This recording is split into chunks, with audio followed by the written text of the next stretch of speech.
Welcome to Warriors TV. Tonight we are talking with victorious coach of the Capitals, Stephen Lynch. First of all, Stephen, congratulations on your side's win. Thank you very much, thank you. What was your take on tonight's game?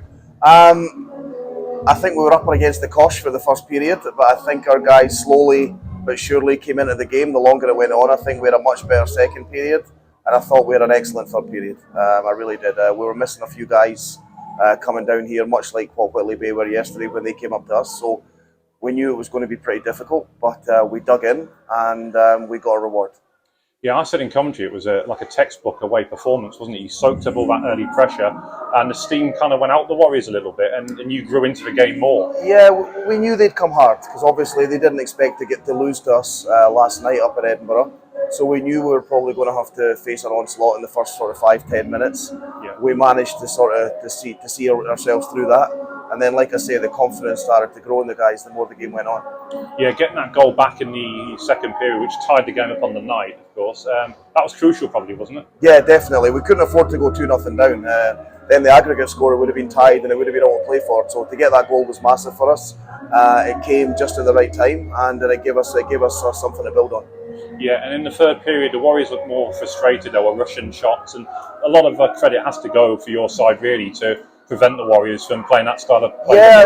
Yeah, you're probably right. I think you're right there. We did frustrate them. That was part of the game plan. But like I say, we're a team from a lower league, and we were short-staffed tonight, so we knew we had to sort of change our game a little bit. And yeah, they probably were a little frustrated, but we kept going, and we came out with a big win, which really should kickstart our season now going forward. It really should. And just touching on yesterday's result, really the damage was probably done in that first period and getting that 4-goal lead. But as you say, perhaps the Warriors and their fans weren't expecting that. But your side were fantastic and played some great hockey in that 20 minutes. Well, you know what? This was kind of like our Stanley Cup weekend, wasn't it? You know, we're playing against one of the top teams in the NIHL. We wanted to give a good account of ourselves, so it probably meant more to us than it did some of the Whitley guys. And I think we maybe gave them a little bit of a shock with the way we could play in that first period. And yeah, you know what? We had a great game on Saturday night, and we had another great game again tonight. We're grateful that we did it because we want to test ourselves against better teams.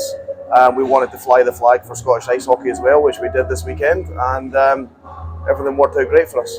Yeah, and I mean, like you touched on there about kickstarting your season. I mean, what happens from now? Because you've played a lot of your early games on the road, so you've got a few games to catch up on. Well, our season's been completely stop-start. You know, we trained away from home and just played away games for the first 2 months of the season, which was tough. Don't get me wrong. We only got back in our own rink 2 weeks ago, so like I say, the season has been stop-start.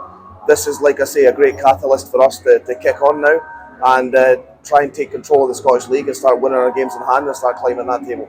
Yeah, results like this weekend that you've had, and perhaps the Dundee Comets last year, and prior to that the Murrayfield races, proves really that the likes of yourselves probably should be playing against Whitley and so on a regular basis. Well, maybe this is the start of something for everybody to look into. Who knows? It's not for me to say.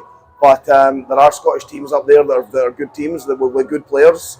And we should be testing ourselves against the Whitley Bays, the Billinghams, the Blackburns, the Solways, and things like that. So if this weekend and this result is a catalyst for a think tank as to how we shape Northern ice hockey in the future, then job done. Yeah, and finally, this as well. The last time the Warriors faced the Capitals here, you was one of the players for the old Benson and Hedges Cup, wasn't it? Don't remind me how old I am, please. But yeah, listen, I used to love coming down here. I've been coming down here since I was 16 when I started playing with the Fife Flyers, then coming down with Edinburgh and 2 or 3 other teams. I love these old rinks. You know, if these walls could talk, you know, imagine the stories they could tell. Same with our rink, same as with Fife rink and things like that. These are the rinks for the character. I love coming here and love playing games here. Well, it's great having you here, and hopefully we'll see you again next season. Hopefully. Thanks again, Steve. No all problem. The best. Thanks for having me.